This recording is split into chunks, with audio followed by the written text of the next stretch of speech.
Alarm systems are very important for business owners and residents to have installed to alert the police when there is an intrusion, and that when we get there, that is a good alarm. That's why that alarm system is important.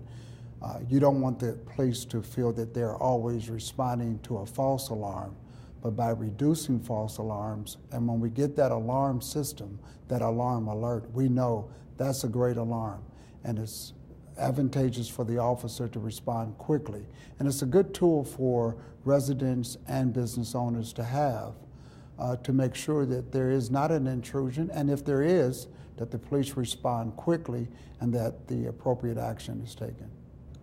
This program is very important because, as you know, most cities are going through financial crisis where we're asked to cut back, but yet we need, the demand is to work more effectively and yet still efficiently. In doing that, we looked at our false alarms. We were being called out to false alarms about 2,000 calls a year. That's a lot. Taking 2 officers out of service for each of those calls. At that rate, we needed to do something and implement a program to help us reduce the false alarms. This program is important for that aspect so that we can hold business and homeowners accountable and to make sure that we provide the assistance to them to reduce false alarms. I'm very glad that SEAC came aboard to help our city.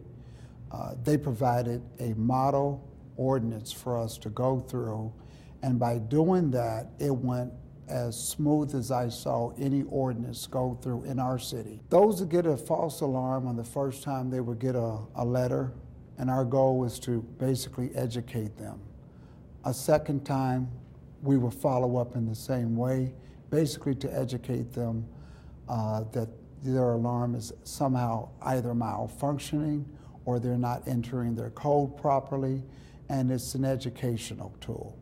On the third alarm, at that point in time, I think that it's appropriate for the police department to issue a fine. Sometimes fines are meant to ensure that people follow through and get the job done. Sort of like a traffic ticket. People know that you can't run a red light, but I think those that have once paid, it kind of sends a message, I can't do this. And that's the appropriate message that we want to send to alarm users. This is a tool, but it's not a tool to be abused. It's a tool that you would use for the appropriate purpose, and that is protecting your home, protecting your business. And when it's false, it doesn't serve you as the business owner or the homeowner any good, and it certainly wastes the resources of the police department. So having an alarm system for business or a homeowner is very, very important. At the same time, it's also just as important to ensure that that alarm works properly. It's not malfunctioning. It's not putting them in a position that they are crying wolf. It sends a very, very bad message to the police department. It sends a very bad message to the officer that is out there patrolling. When you have an alarm system, you don't want the officer to feel, oh, it's that false alarm again, when in fact it could be a perpetrator entering into that business. So you want to have that alarm working and installed properly, and you want it to be able to send the correct message that you intend and that you're paying for it to do.